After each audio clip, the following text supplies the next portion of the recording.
All right, good evening and welcome to the first event of the spring semester here at Sakıp Sabancı Center for Turkish Studies. My name is Tunç. I'm an assistant professor in the Department of History and deputy director of the Sakıp Sabancı Center. On behalf of our director, center's director, Professor Neslihan Şenocak, who is unfortunately not with us today, I'm delighted and honored to welcome you all to today's event. We are very excited to host three distinguished scholars and historians to discuss a wonderful new book, The Afterlife of Ottoman Europe, Muslims in Habsburg Bosnia, by Professor Leyla Amzi-Erdoğdular, a book that came out a month ago from Stanford University Press. Today, we will first hear from Professor Amzi-Erdoğdular about her work and how she came to write a narrative on Muslims in Bosnia after 1878. Professor Amzi-Erdoğdular is an assistant professor in the Department of History at Rutgers University-Newark, where she teaches Middle East and Islamic Studies.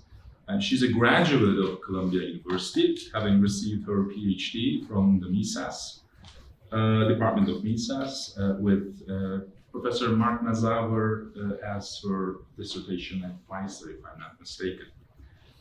Professor Amzi-Erdoğdular's research focuses on the history of the Ottoman Empire and Southeastern Europe, with focus on migrations, Muslim modernities, empires, and their legacies. I should also mention that Professor Amzi-Erdoğdular and I have been co-directing the Ottoman Turkish University seminars here at Columbia University. However, we had to give a pause during COVID. And this year, we finally have revived these university seminars. So please stay tuned for our upcoming events in that university seminars as well.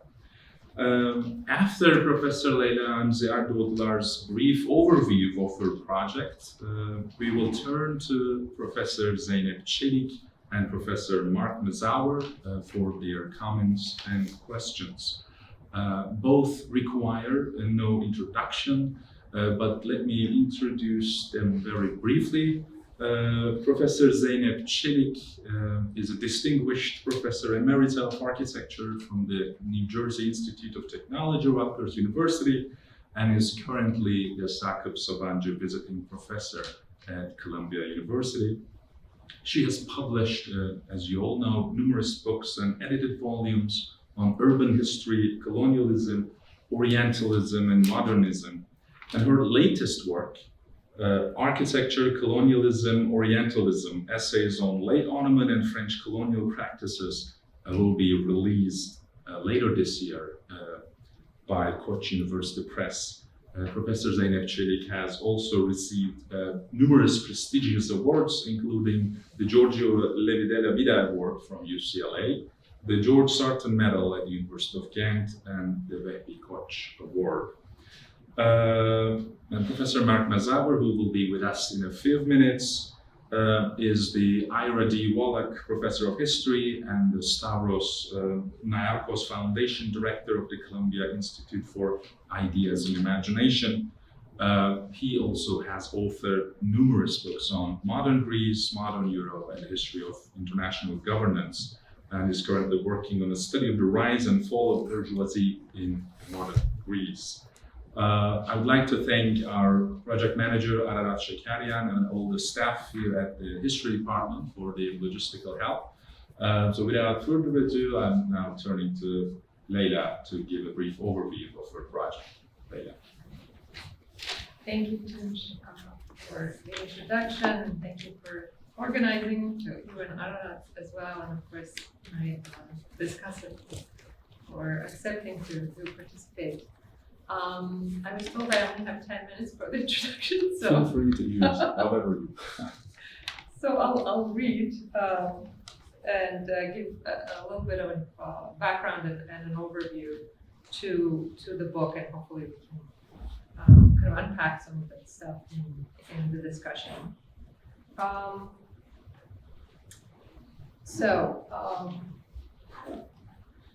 As one of the solutions to the Eastern question, the Berlin Congress of 1878 relinquished the Ottoman province of Bosnia and Herzegovina to Habsburg control. The Ottoman Empire reluctantly accepted the stipulations of the Berlin Treaty that had no specifics on the extent and duration of this Austro-Hungarian mandate in the Ottoman territory, making it a space of overlapping sovereignties and a competition over legitimacy and subject loyalties. Bosnia and Herzegovina became a terrain for testing the limits of the incipient international law and the meaning of occupation. In the Afterlife of Ottoman Europe, I explored the Ottoman continuities, social, political, cultural, during the Habsburg administration that lasted from 1878 to 1918, and the enduring influence of the Ottoman Empire as an influence perpetuated by the efforts of the Ottoman state from afar, by the Habsburgs themselves, and by their shared subjects in Bosnia and Herzegovina. I focus on the ways in which Bosnian Muslims responded to the new administration and to new socio-political circumstances to navigate their Habsburg and Ottoman loyalties. This was not the first instance of territorial loss in Europe for the Ottomans. While most regions in southeastern Europe worked to homogenize their populations after separating from the Ottoman Empire, Bosnia and Herzegovina in many ways managed to preserve its diversity, and especially its Muslims, precisely because of Habsburg rule. The Austro-Hungarian occupation of Bosnia and Herzegovina differed from other Ottoman territorial losses in Europe, not only because of its legal ambiguity, but also because its Muslim majority was protected by the new administration. Muslim acceptance of the Habsburg authority was considered crucial for the Austrian plans in the province and generally in the Balkans. The unique situation in the former Ottoman Balkans of an area where Muslims continued to command political presence provided for the conditions that allowed them to continue, reinvent, and even strengthen their ties to the Ottoman Empire from a comparatively comfortable position and employ these ties for their advantages locally. So what I did through research in the Ottoman and Bosnian archives, this is one of the archive buildings today, the ways in which former Ottoman subjects continue, what I did through this research is to research the Ottoman and Bosnian archives and construct a new perspective on continuities of Ottoman conceptualizations of modernity, the ways in which former Ottoman subjects continued and restructured ties with their previous center, and finally an insight on the logic of late imperial policies towards its subjects in the light of novel forms of legitimacy, international order, and the growing importance of public opinion. Since the unique and legally vague status of this occupied territory of Habsburg occupation of Bosnia and Herzegovina was also new, the Habsburg and Ottoman empires and their shared subjects had an opportunity to exploit its ambiguities. This is the source and justification for much of the political and diplomatic action that took place over the 4 decades of Habsburg rule. An important aspect of Habsburg occupation of Bosnia and Herzegovina was the extent to which the population saw its future within Austria-Hungary and to what degree they identified with the Ottoman Empire. The Austrian guarantees of religious and personal freedoms and safety of property, and the Austro-Hungarian rather conciliatory attitude towards the Bosnian Muslims definitely had an effect on the understanding of their prospects within the monarchy. This was the first instance after the withdrawal of the Ottoman Empire from its European lands, so we could say after 1699, where the Muslim population was not expelled and was protected by the new administration. However, to at least a section of the population, these conditions were not conducive enough to stay. One of the consequences of the occupation was migration of Muslims to the Ottoman Empire that continued well beyond both empires. Bosnian migration in particular continued to the Ottoman Empire and to Turkey well into the 1950s. For those who stayed amid ethno-religious local politics in which emerging national groups relied on the support of powerful European states with regional interests, Bosnian Muslims too learned to use their religious and political clout. Muslims strengthened and restructured their ties with the Ottoman Empire, which then was considered their great power protector. Because of the legally ambiguous nature of this occupation, where the old sovereign was still officially sovereign, but the population was expected to show allegiance to the new ruler and participate in the new system of administration, Muslims had opportunities at consuming various distinct legal protections, which they capitalized on through the imperial systems of petitioning. I have a pretty petition to show you here from Moscow. The sophistication of the petitioners' exploitation of contemporary politics is evident in the ways in which they presented their grievances, formulated as violations of Ottoman sovereignty, Ottoman rights in the region, trampling of Islam and holy law, and slander of Ottoman reputation and public image. They also petitioned the Habsburg Empire. To both empires,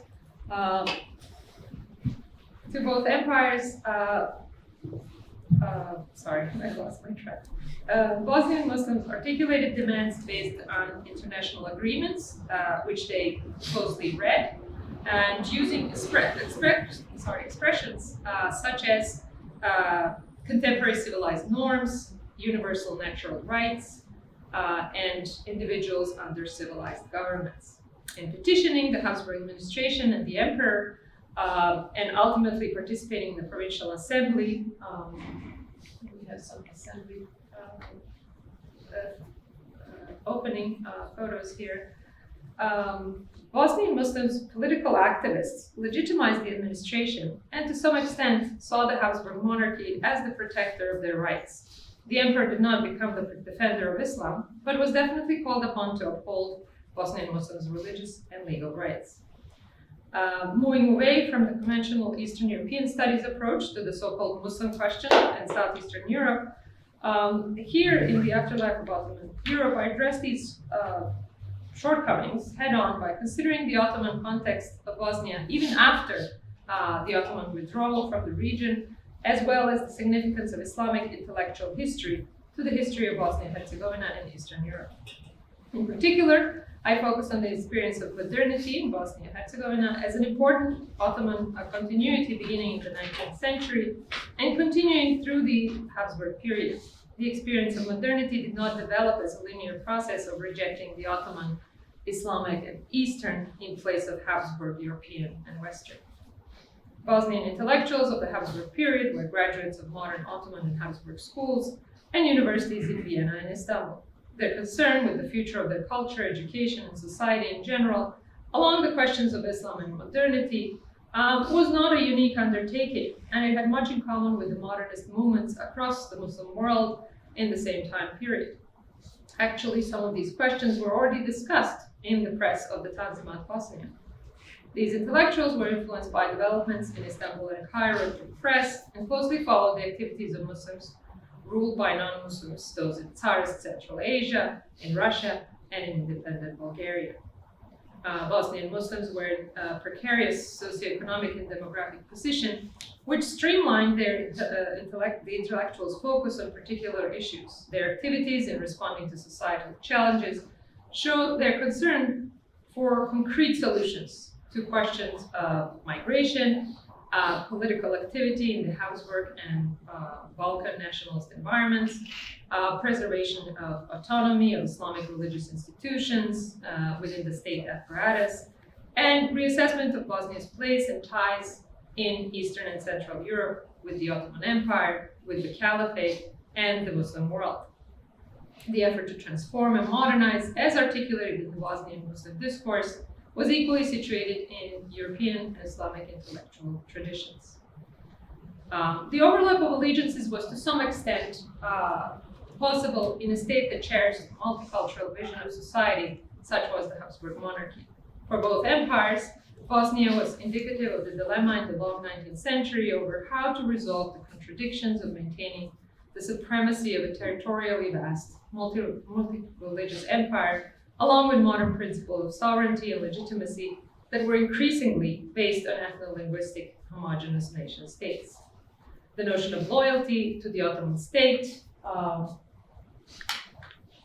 and Sultan existed alongside local, regional, religious, linguistic, ethnic, and many other identities, and was often affected by pragmatic considerations. Its watershed did not come about with the separation from the empire, but continued to live in imperial institutions, administrative and state practices, traditions, and identities that were reproduced in the post-Ottoman context. Thank you.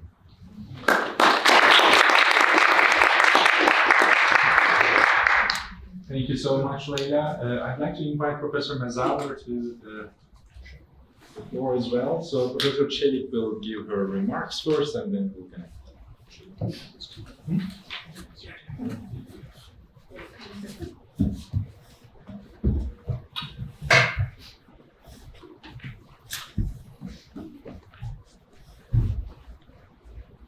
Thank you, Leyla, for this wonderful book and for this very neat summary of it. I took a lot of notes, but I'm going to be brief. I really got so much out of this book, which traces the afterlife of the Ottoman Empire in a very specific context.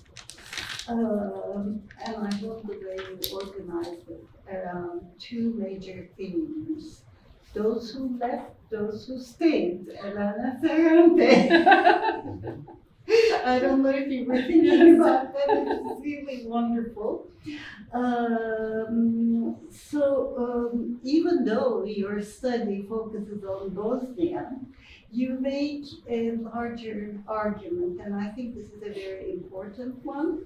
Ottoman provinces did not stop being Ottoman after their separation from the empire.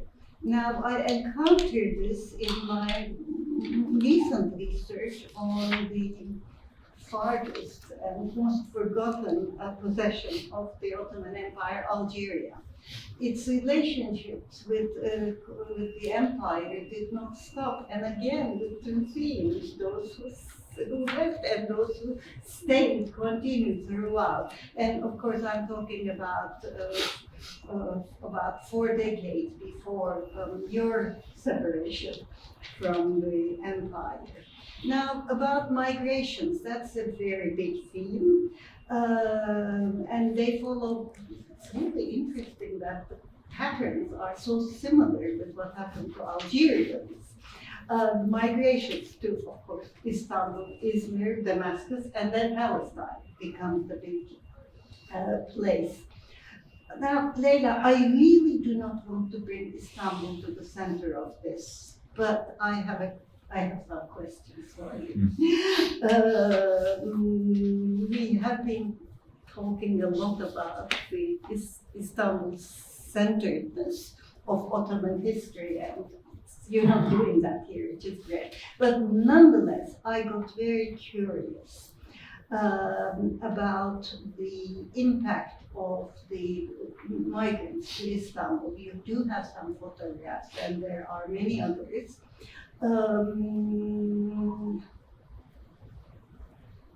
Recently, Istanbul has been discussed as a city of migrants, and this cosmopolitan Istanbul, a term that really annoys me, is hot. And your migrants do not fit into this cosmopolitan Istanbul image very nicely. And I wonder what you make out of this. Is there a hierarchy to the study of migrant groups to Istanbul in the late 19th century? I was curious also about the migrant neighborhoods. Did they mix with others? Where were these neighborhoods? Some recent articles on Teneke Mahalleleri, the squatter settlements, have opened interesting windows, and I'm wondering whether your migrants are in those neighborhoods. I was also very intrigued by the way the Ottomans viewed the migrants. Not very nicely, huh? Of course, there is the problem of vacating Bosnia, which is problematic. That we understand from the above level. But I also think they were thinking of the Ottoman intellectuals and journalists were thinking about the condition of the city and how the migrants were having an impact. And journalists saw immigration as invasion. I couldn't help but think about the reaction of local Turks toward immigrants today and what is going on. I mean, this history repeating itself over and over again. Then your discussion of Bosnian intellectuals and ulema's criticism of migration, I thought was very important. Now turning to those who stayed, it is remarkable how the post-Tanzimat reform laws were maintained, were retained by the Habsburgs, and especially those laws on mining, agricultural products, forest exploitation, agrarian reform, and how Düstur and Mecede keep on coming back. So that's remarkable, I think. And Austrians were being smart about it. You also showed, without saying so, that there was a connected world of empires in post-Ottoman Bosnia. This became especially clear when you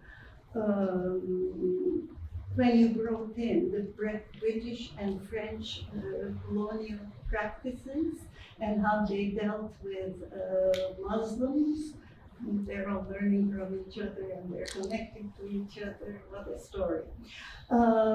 In fact, Pan-Islamism is part of that connected world of empires too. It is something that is of course connected to Abdülhamid's role to unify the Muslims, but it is a fear by all the colonial empires. What are we to do with Pan-Islamism if they get together and become a force again?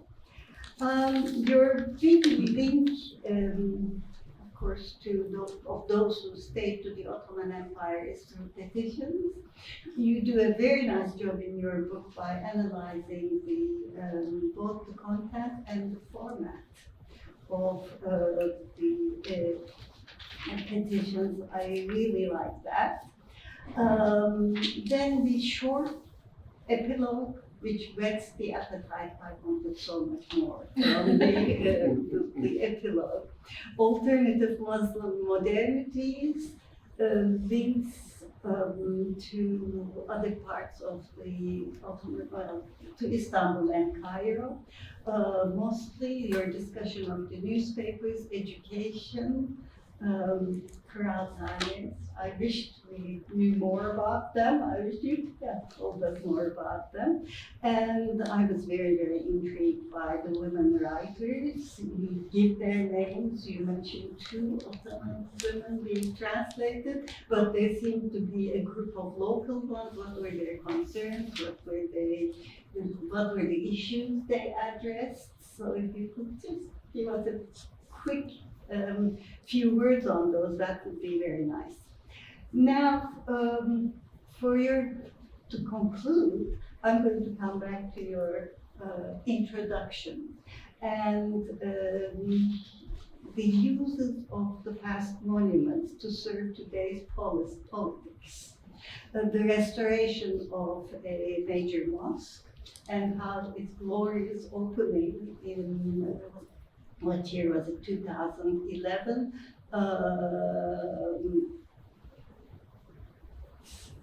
is celebrating the relationship, the revived relationship between the 2 places. And I think here there is a new invented tradition that the current government is restoring major mosques throughout the former territories and opening them up in great ceremonies to establish the relationship. And I'm particularly thinking in terms of this 17th century mosque in Algiers, which had been transformed into a cathedral by the French and then back into a mosque, and then Erdogan's government, Erdogan's technocrats restored it. He went to the opening, and so did some of our favorite historians like Fayerweather. So anyway, this idea of invented traditions, and it's not just two instances. There's also the Süleymaniye Tekiye in Damascus, which I think is still being restored. So here are my two cents to your wonderful book. And Thank you very much. Thank you. Thank you. Leyla, you would like to address? So should we address it then, or then? Whichever you prefer. Okay. So thank you. This is so let me maybe start with the restoration. Actually, start from the back because this is interesting because both empires, especially after the war 30 years ago, the war of aggression on Bosnia by Serbian and Serbian forces. Restoration was done by Austria and by Turkey, each of their own some heritage buildings. So that's an interesting point there. And the activity, I think, present-day activity of Turkey in Bosnia is really through an agency that does restoration of Ottoman buildings and mosques, of course, but other buildings as well. And so that's sort of the main way that Turkey is involved in Bosnia. I'm glad you mentioned the examples of North Africa or Algeria and North Africa, because those were not just examples for us to see these connections, but they were also examples for the Habsburg administrators, who were very interested, again, to see how other empires dealt with their own Muslims. So Russia is big because it's also a contiguous territory, and they have Muslims within their empire, how they're dealing with these institutions. But also Algeria, and even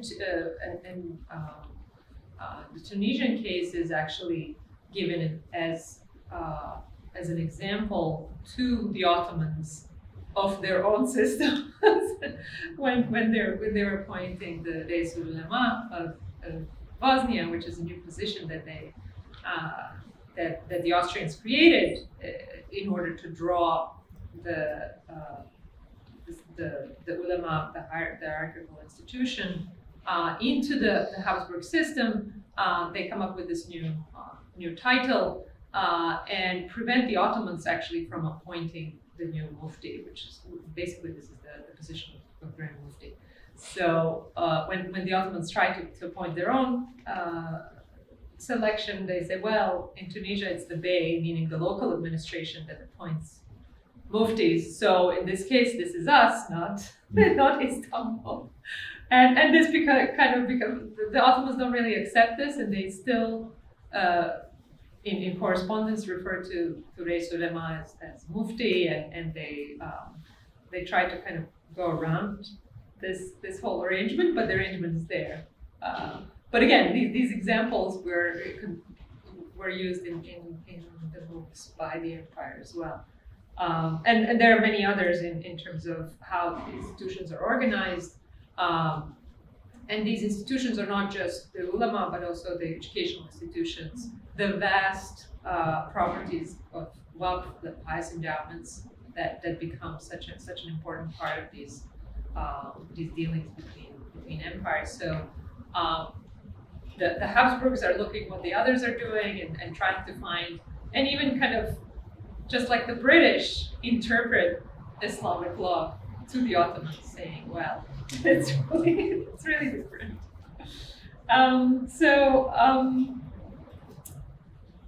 About migrants, I didn't mention migrants in the brief presentation, but migrants is a big part of those who leave.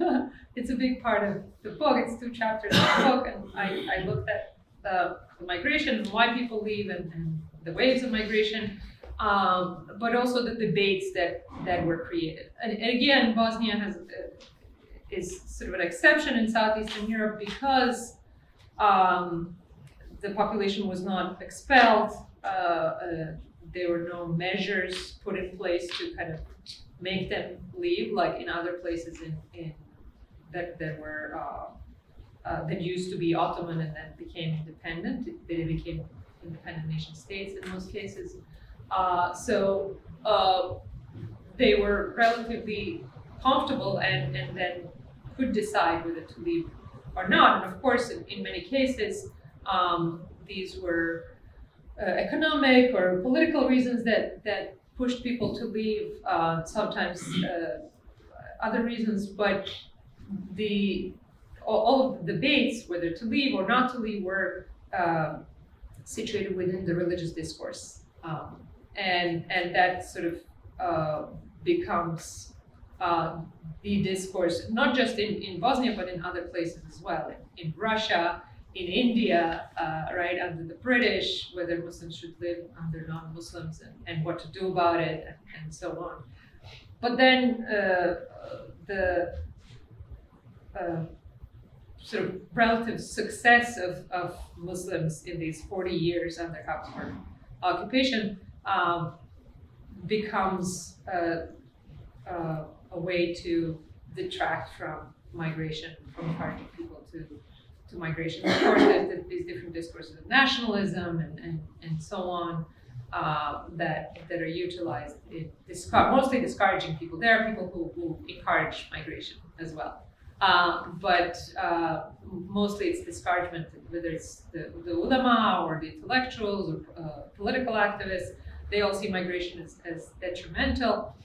And even the Ottomans, much of the literature would say that the Ottomans somehow encouraged this migration.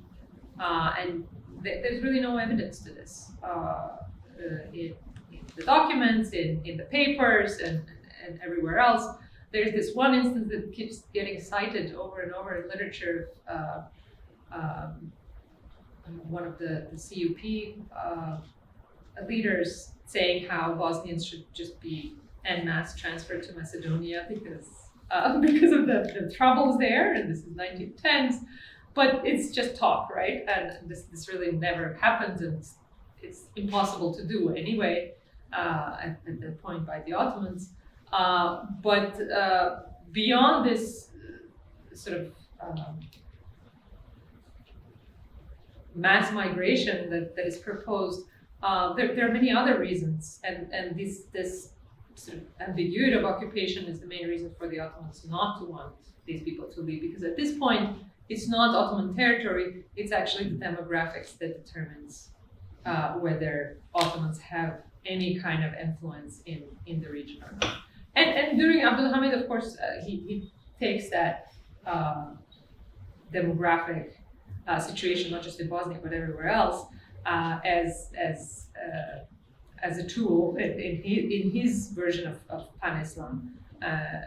But it really has diplomatic effect. Being the protector of Muslims who live under non-Muslim rulers might have deterred some European powers from kind of going too far in whatever they were doing vis-a-vis the Ottoman Empire. But contrary to their fears, there was never this powerful pan-Islamic movement across all these different regions. That doesn't mean that the Muslim intellectuals didn't talk about it and discuss in this press that they're all reading. Right? Turkish is such an important language because if they are not Turkish speakers, they will be translating in, especially Bosnia, where people speak Bosnian, which is a Slavic language. So they're translating and also translating their own work and talking about these different connections between their experiences and possible solutions to this. And Harm's work is great on that topic of these intra-Islamic connections that he talks about. So migration, once the migrants are actually in the Ottoman Empire, and many are, and there's several waves of migration. First is the one at the time of occupation, and this is mostly people who who could travel to the Ottoman Empire. They were well off, and they were people of status, notables, or people who were somehow in the Ottoman administration or military, and they moved to Istanbul, but to other places, and as you mentioned, Damascus and Palestine are also some of the places where they end up going. But the other waves of migration are really caused by things like the annexation in 1908 and conscription. For conscription, I have a photo of my great-grandfather who was conscripted in the Habsburg military and ended up becoming a prisoner of war and coming back home 7 years after both empires, after Habsburg Empire ceased to exist. But military occupation, military conscription was one of the reasons for migration throughout, so people not wanting to serve in the military or trying to avoid military service and so on. Once the migrants are in the Ottoman Empire, and again, just to show you the map, Ottoman Empire is just across the border still until 1912, 1913. So a lot of these migrants crossed into the Ottoman territories in Kosovo, in what is Macedonia, and they saw their migration as temporary, thinking to come back. Some did go back and forth, but many, as I said, went to Istanbul and Izmir and Damascus and so on, and permanently settled there. So when you mentioned the reception of migrants was not that great, and just thinking about I want to address that.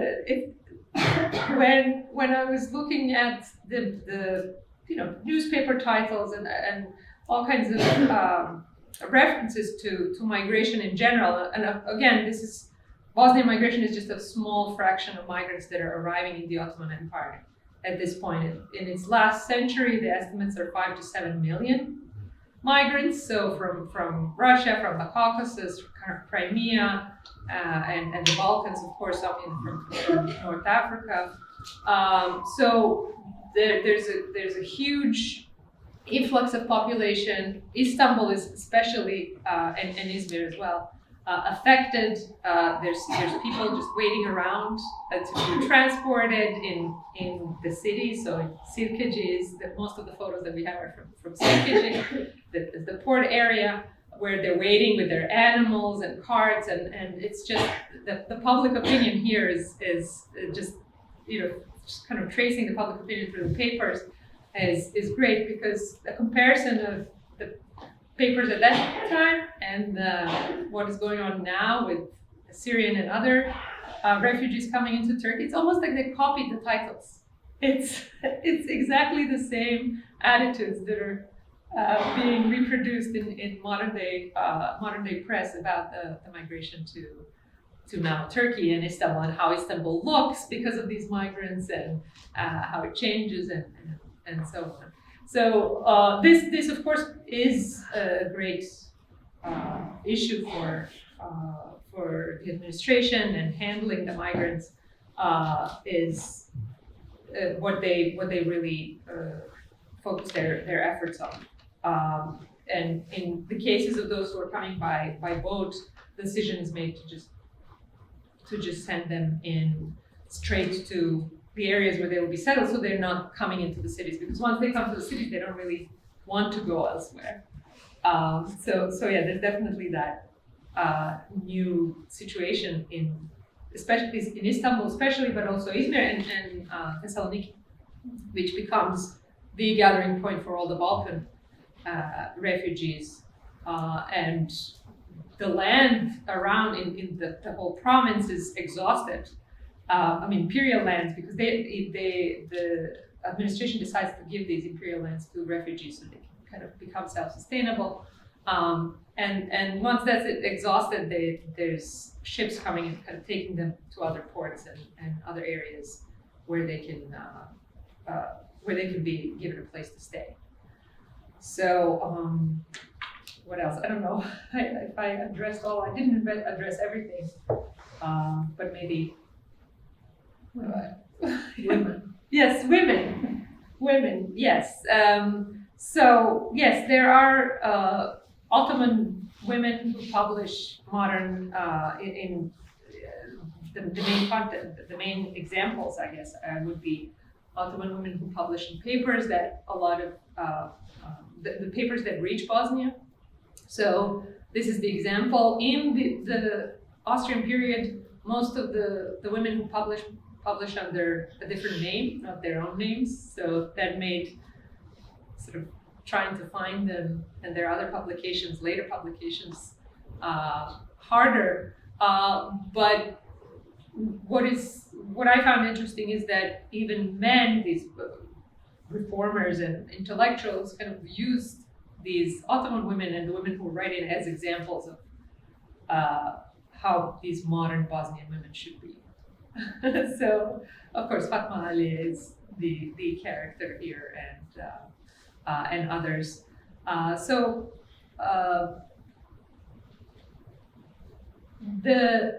There's not much that I wrote about women per se, but there are women. Women are teachers in these new schools, and even when they don't publish, there's several organizations that are founded by women, and not just in the capital, in Sarajevo, but also provincial cities. So there's definitely this sort of associational life spilling over into the understanding of what women should be doing in the ways that the society is becoming improved and modernized.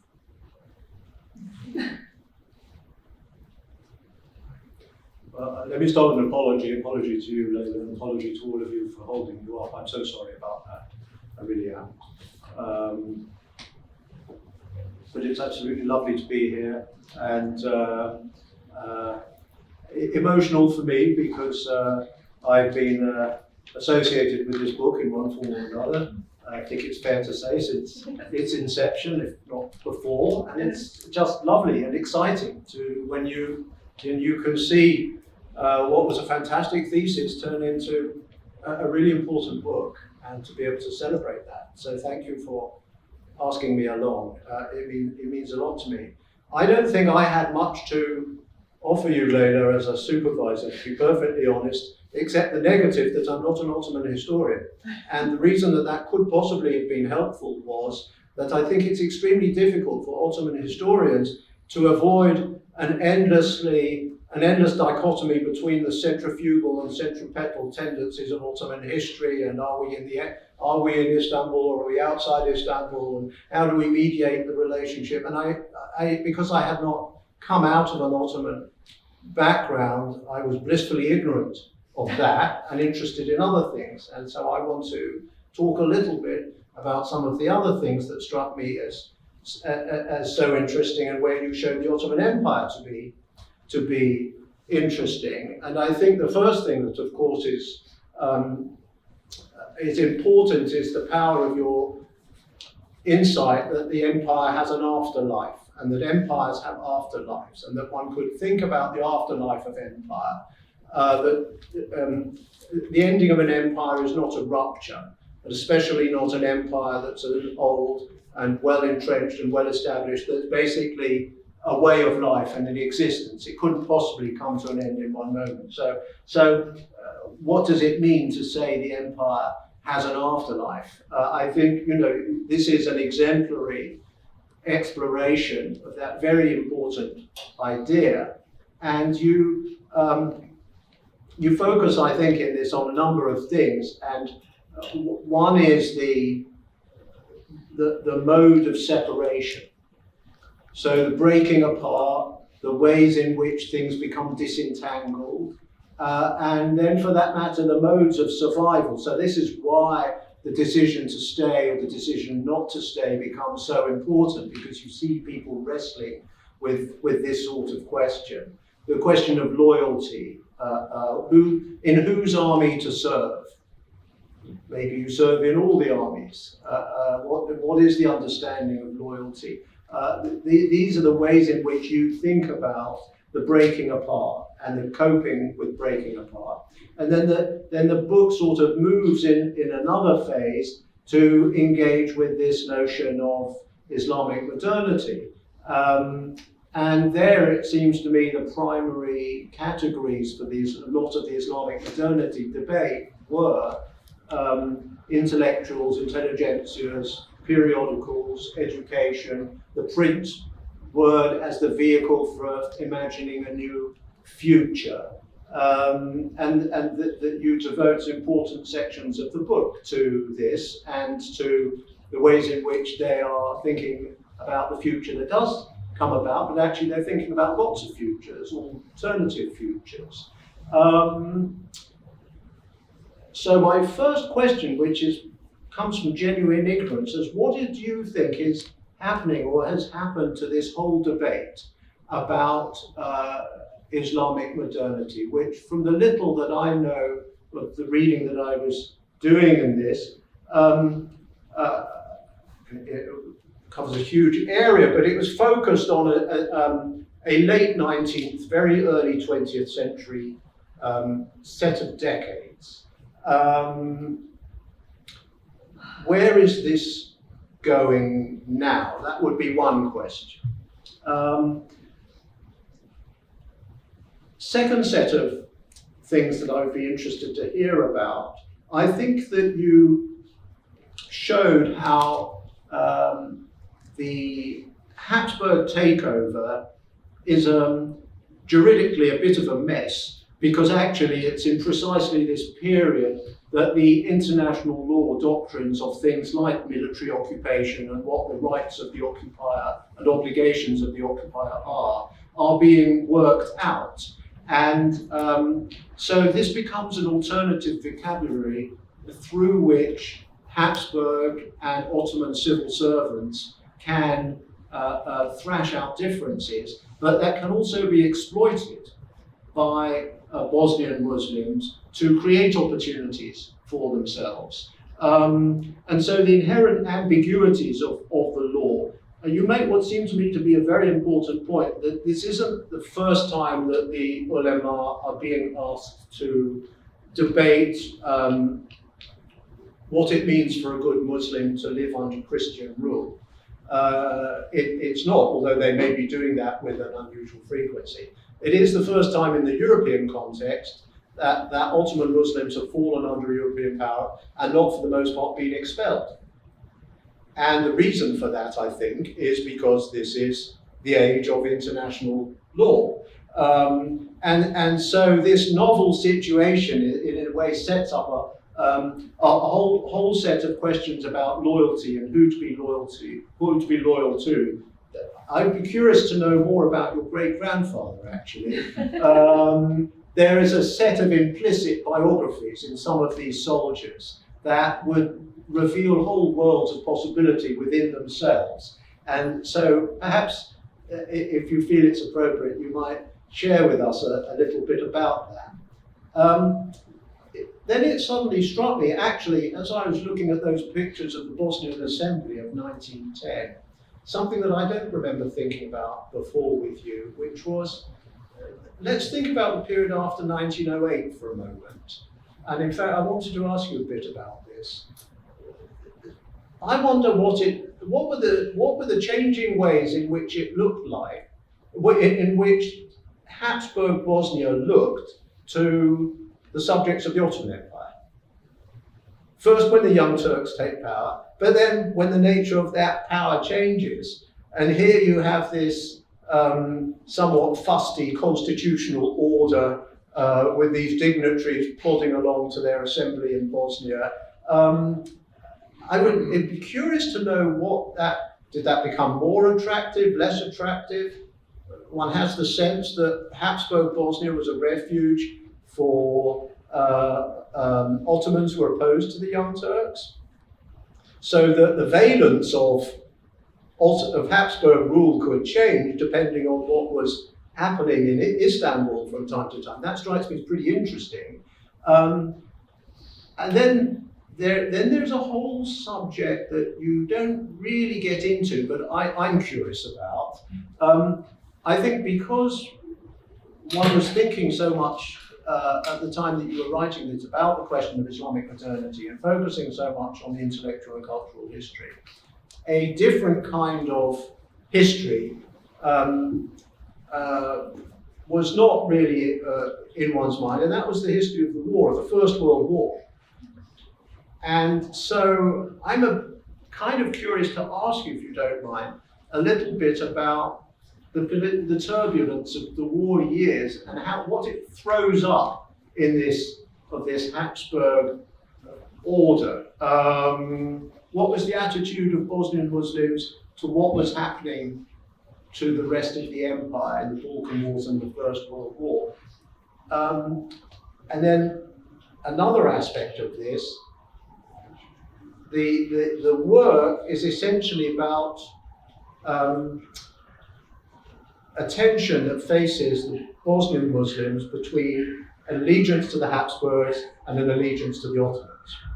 So it's not primarily about the relationship of Bosnian Muslims to Bosnian non-Muslims.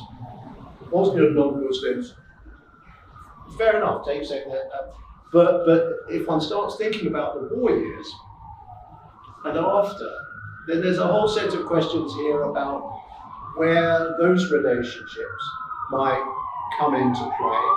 And I'm thinking about Emily Grable's book on Sarajevo.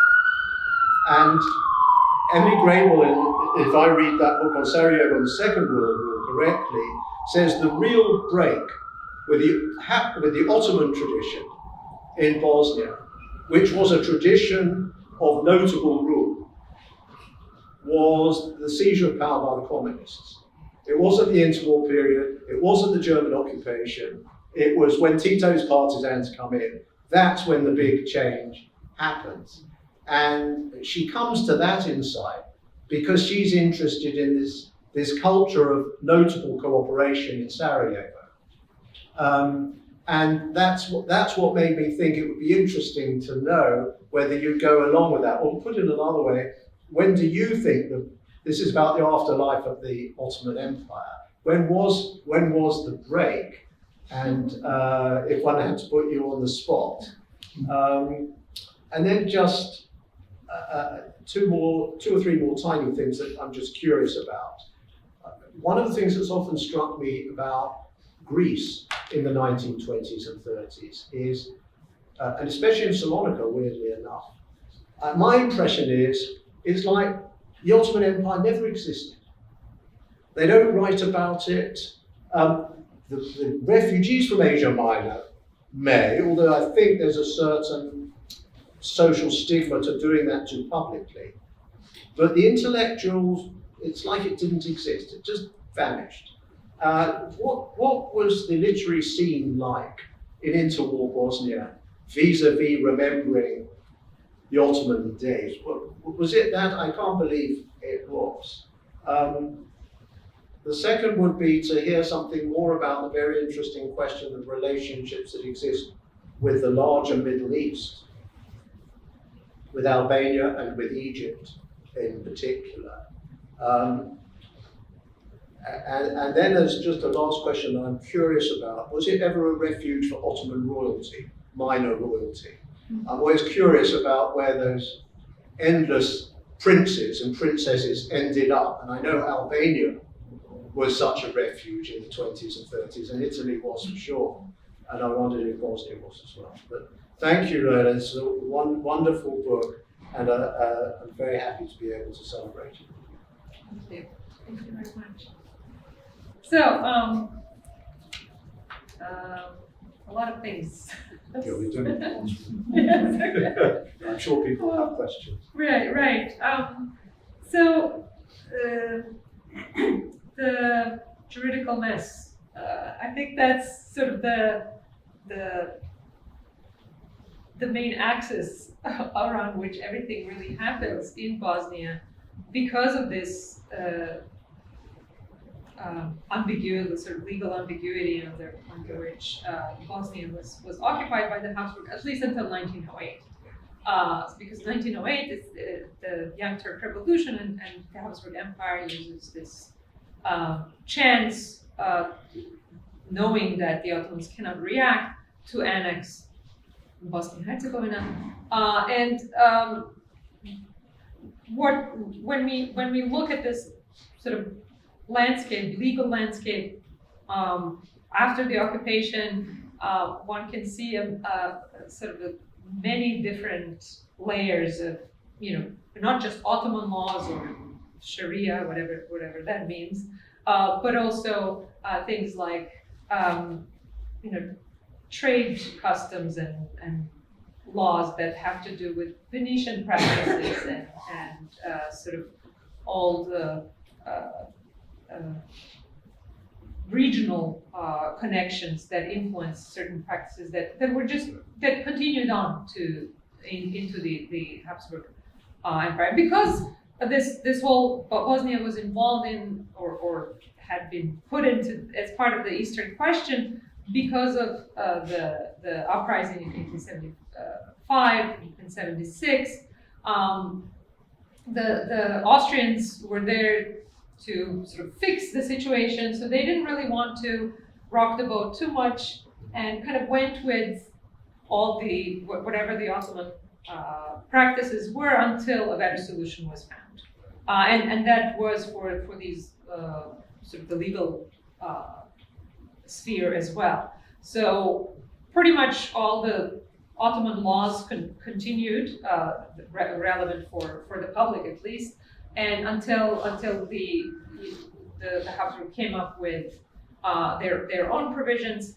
But we see as far as 1910, because they maintain things like personal law, family law that's based on Islamic rules, that the lawyers are complaining that there's too many of these legal forms that they have to pay attention to, and they're kind of asking, so which one will be used for,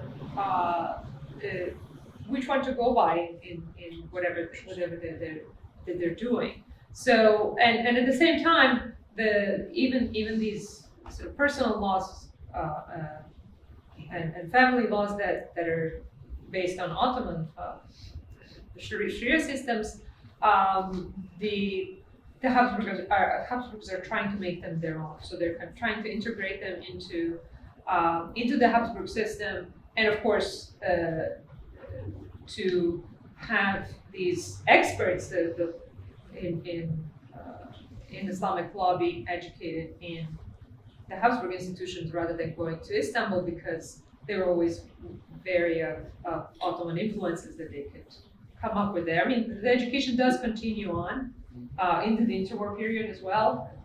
It kind of recedes after the Turkish Republic and so on, but it does continue to be a place where people go for education. Cairo becomes, especially sort of towards the end of the interwar period, I think Cairo becomes a place where people would go for education, and continues on into post-World War II period.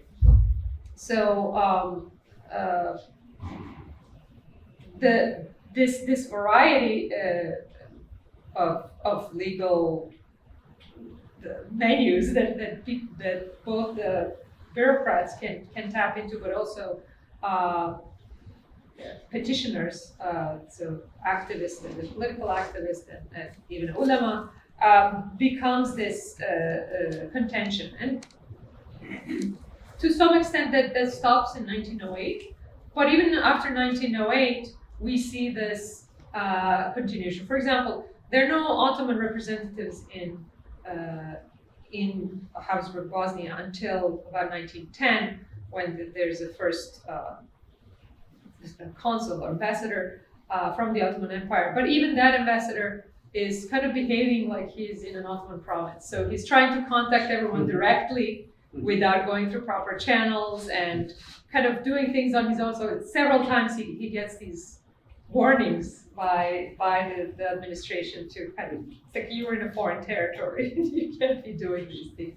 So for the Ottomans, they were really kind of continuing to push these boundaries. But we see that even with on different cases. Most of the cases and petitions that are found are about property. So people who leave to the Ottoman Empire and then they want to sell their property that is still in Bosnia. So how do you handle this, and what kind of what sort of legal precepts are to be followed? The Habsburgs and the Ottomans do create a series of agreements on property, on citizenship, and things like this. So even when one wants to migrate to the Ottoman Empire, they need to get a special document that is a different kind of passport than just a regular travel passport. They need to have completed the military service, which the Austrians hoped that would kind of discourage people from leaving, actually. But the Ottomans, for example, although there's these agreements in place, the Ottomans kind of accept everyone who already came. And especially after 1908, they actually tell them there's the Office of Legal Counsel in the administration, and they say, well, these people can, get the citizenship and everything, even though they don't have this special document from the Austrians that we agreed on, but they shouldn't go to the Austrian consulates to try to sell their property or whatever, because then we would look like we're breaking these agreements. So that means that this was happening a lot, and there was a lot of this ambiguity, even when there were rules and regulations in place between the states. So it took some time to kind of get into these, and it wasn't just because there were just too many cases or they didn't know. I think they, just from looking at all these petitions, that they didn't really care much. So, and for the people especially, so regular people who were working between Bosnia and Ottoman Empire, and especially in the just pre and post World War I, in the Ottoman, what is left over of the Ottoman Europe, it's just, without hindsight, one could think that one cannot even blame them, because the borders changed so much that they could just say, well, who knows what's going to happen tomorrow. So, and these borders, but also rules were not so significant in this, especially when we look at what happened, for example, in post-war period, post-World War I period, where some of the migrants, Bosnians, went to Thessaloniki and got recorded as Greek Muslims, so they can be in the population exchange, hoping to be transferred. So, but that comes to Turkish authorities much later, when they realize that, there's a few hundred, 400 people here, and 1,000 people in Izmir and in Konya that were resettled as Greek exchangees, but they're actually Bosnians. So what do we do? So there's this whole exchange, and nothing is done. Of course, these people are already there, so they're not going to uproot them for another one. But it really is telling about this legal landscape that kind of extends into the interwar period. When does the Ottoman Empire end? It's a good question. I don't know what to say. Some would say never. But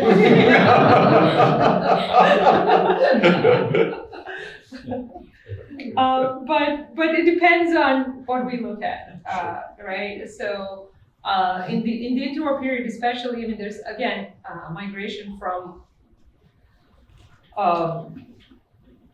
what is after World War I. Bosnia is included in the Kingdom of Yugoslavia, that includes all these different regions into one state, and Bosnians, along with people who live in what is called the southern Yugoslavia, become the Muslims of Yugoslavia, who are not very desirable, but Bosnians are in somewhat better situation because they're Slav.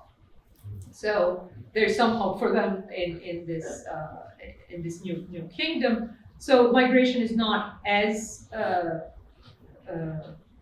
dominant in Bosnia, although, for example, in another area where Bosnia Muslims live in Montenegro or in Sanjak in Serbia, migration is quite present. What did the people think during the war? Of course, wartime period, World War I period in Bosnia was difficult, like it was everywhere else. So lack of basic food items and things like this is constant.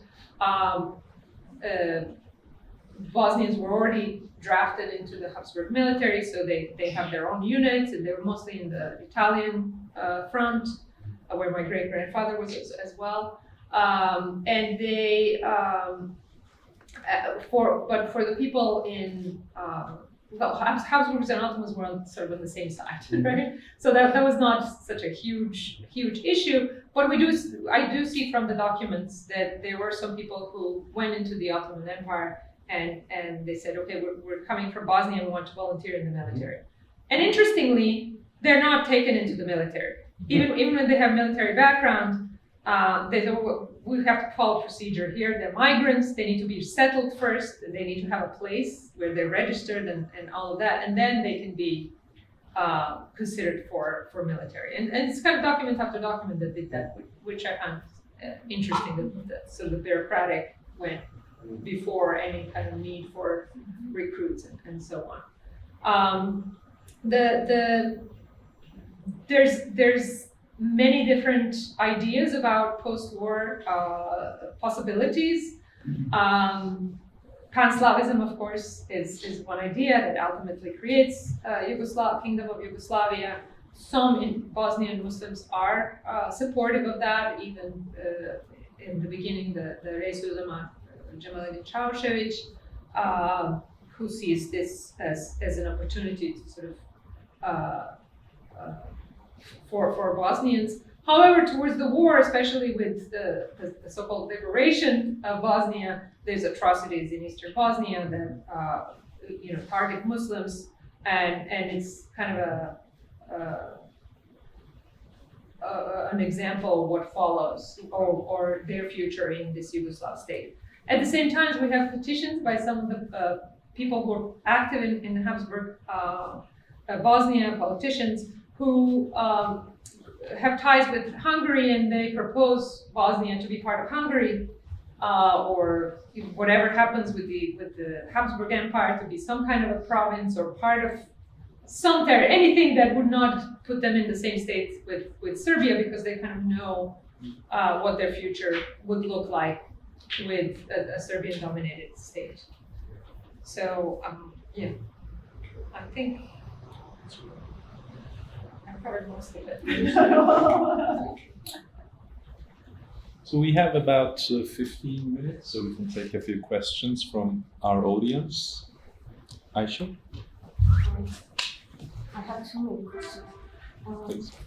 Hi, I also work on migration and late Ottoman Empire, so there are just many questions and comments, but I'll select a few. First of all,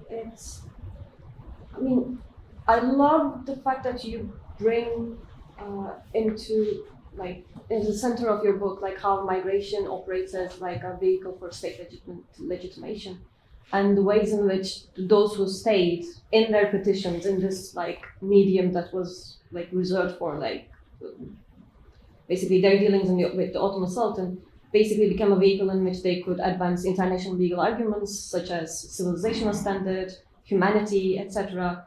And I was wondering first whether those who left also used similar arguments vis-a-vis their correspondence with the Ottoman state, with the Ottoman Empire, or was it just dini devlet?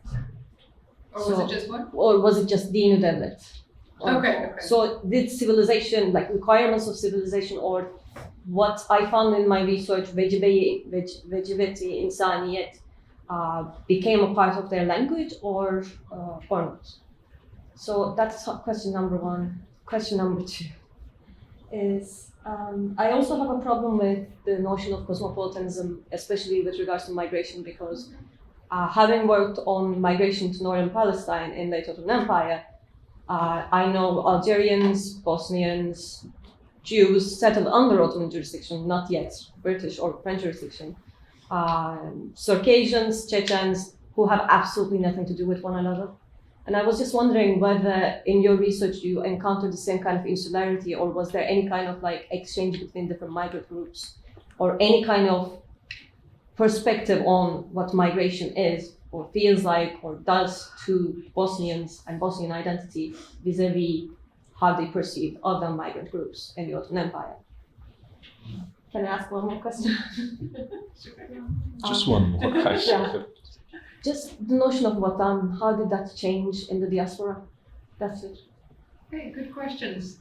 So the first one was reasons. Again, as I mentioned, the much of migration was justified with religious rhetoric that people are leaving because they're Muslim, but a lot of it had to do with other things, right? Yes, they were Muslims, but they were also economically disadvantaged, or they were rich enough that they could just move, or they were, officers of the Ottoman military and they had pension if they moved to the Ottoman Empire. So there's very different reasons why people move, and in Bosnia they had that option to choose, right? So we see that, and we see that changing, because people sometimes go and then come back and continue to have their properties in Bosnia and collect incomes from there. So there's that, and of course there's business and so on. There's people who go for education, who spend many years in the Ottoman Empire and then come back and go. So there's not, I wouldn't define it as just one reason. For the second question, it was about different groups. Different migrant groups. Yeah, so migrants generally, it's today, anywhere in the world, they would gravitate towards places where there are people who speak their language, they're familiar with, or have family, if they have family, people who would help them sort of get on their feet. And that was the case for Bosnians and for many other migrants in the Ottoman Empire.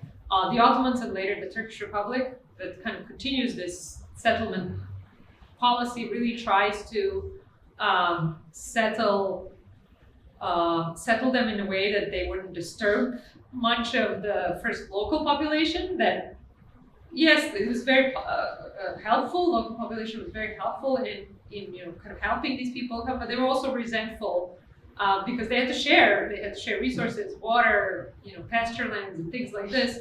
So not to disturb the locals, but also not to disturb, not to create more conflicts between different groups. And we see this a lot with Circassians, how they're trying to be, I think because there's so many in number, that they're being resettled and not settled them there, not settled them here. But there are also many documents in which we see that the administration is actually thinking about where could these people go. So they would research empty imperial lands that could be divided up among migrants, but they're actually sending these telegrams to the governors and saying, well, we have this many migrants from this area, and is there any land that you could spare in your vilayet or whatnot? And the responses would be like, yes, we have land, but they can only do fishing in this area, and these people come from a continental climate, they wouldn't be successful here. Or they would say things like, well, the only place is right in a village that is entirely Christian, and these people are coming from a conflict area, there's just going to be more of disturbance, so let's not do it here. So these are the things that they are actually thinking about, and they're aware kind of what goes on the ground. So it's not like just a top-down, moving people on a map, but there's much more of I guess unexpected research and information that they do provide for the, whether it's a migrant commission or whoever was resettling later. And of course, in the interwar period, it becomes much more streamlined with much bigger bureaucracy. And so I think There's a Just one That's right. question. Yeah. What happens to the notion of Watan in the diaspora, especially when Bosnians become integrated into local nationalisms, like Palestinian Bosnians, for example? Yeah, well, another thing to mention in the Ottoman context is that Bosnians are kind of the good migrants, the preferred migrants, so that they get an easier pass than the others. And I think maybe that's why there's that notion of Bosnianism remains, Bosnian identity, and there's research, especially in Palestine, Bosnians who maintain language and then maintain their Boshnak surname well into the 80s. So this is the case in Turkey as well. So I see 3 alphabets in those publications. Which alphabet was used on which occasion? Okay, so good question. And so Bosnian was also written in Ottoman, in Ottoman using Ottoman alphabet, Ottoman letters, but there was also Old Cyrillic that was used for Bosnian. It's written in Latin and revised Cyrillic script as well. So in the Habsburg period, there are effectively 3 different scripts that are Which used. occasion was used Cyrillic or Latin? Well, the Habsburgs preferred Latin scripts, course. obviously, but both Latin and Cyrillic were used in print for Bosnian language, and early publications in the Habsburg period used Ottoman Turkish, and then as well as Bosnian written in Ottoman letters, and later on, even though papers are published in Bosnian, we see translations of sort of summaries in the end of papers in Ottoman Turkish, for example, just because of this exchange of press across the sort of Turkish-speaking or Turkic-speaking world, and that connection. But Harun's article on Arabica just came out yesterday, and it's a great article. It really talks about this reform of Arabica and the connections with the Ottoman and Islamic world. Professor Khalidi? What languages were taught in school during the Habsburg period? Um, Related to this question. Right. So the language that people spoke in the province, even throughout the Ottoman times, is Bosnian. But which what is, alphabet did they use? So in the Ottoman times, it was Ottoman alphabet and Ottoman Turkish was taught, but the sort of the elementary would be in local languages and Ottoman. In the educational institutions, it would be Arabic, Persian, Turkish. The Habsburg period? In the religious education, right? But once the Sharia school was founded by the Habsburgs, it taught German and French as well. And in addition to sort of the Ottoman curriculum, they would have Austrian curriculum as well. And they were able to go on to universities in like Zagreb or Vienna and Prague and so on. I had a question about the place of Bosnia in the Austrian Empire. You talked about the legal ambiguities between the occupation in terms of the Ottomans and the Austrian, but of course even within the Austrian Empire there are jurisdictional struggles between the Austrian half and the Hungarian half. So I wonder if you could talk just a little bit about that and how this condominium was working here in Bosnia and whether Bosniaks were trying to be represented, let's say, more in Vienna or more in Budapest, or how did they navigate that relationship? Good question. With short answer, it was a colony. So it wasn't on the equal standing with other provinces of the Habsburg Empire. Bosnians themselves had, I mentioned travel documents, so they had different travel documents for travel within the province, for travel in the Habsburg Empire, for travel abroad, that differed from what the other Habsburg subjects had. And also the legal jurisdiction, the others have written about, Habsburgs in the Ottoman Empire. If they were Muslim, their treatment was different than other non-Muslim Habsburgs. So that's kind of very specific. The province itself was under the jurisdiction of the finance ministry, so it didn't belong to Austria or Hungary. And that created a lot of issues of how to handle this province, and the fact that it's under finance obviously is, telling about what it was supposed to be. Thank you for the talk. Curious, you talked a lot about the reasons behind migration. Curious about if you did study the migration of Bosnians in the late 20th century, specifically to America and the Midwest. Did you see any similarities in the reasons behind what caused that? I didn't study modern migration, although I'm a refugee myself of that migration. But the reasons for migration is the war, obviously, in the 1990s. So a lot of Bosnians were resettled as refugees to North America and other places in Europe as well. This is rather like a short comment. So I do my PhD in Slavic studies, so I work on Russia and Ottoman Empire, but I don't know a lot about Balkans and stuff. But I happen to TA here in my department for a course called Slavic Cultures. And the professor said, you're gonna teach a course on Ivo Andrić's The Bridge on the Drina. And I was like, why me? And he said, you're and he said, you're from Istanbul, you're the closest guy here to that Europe. And the two other TAs were working on Dostoevsky.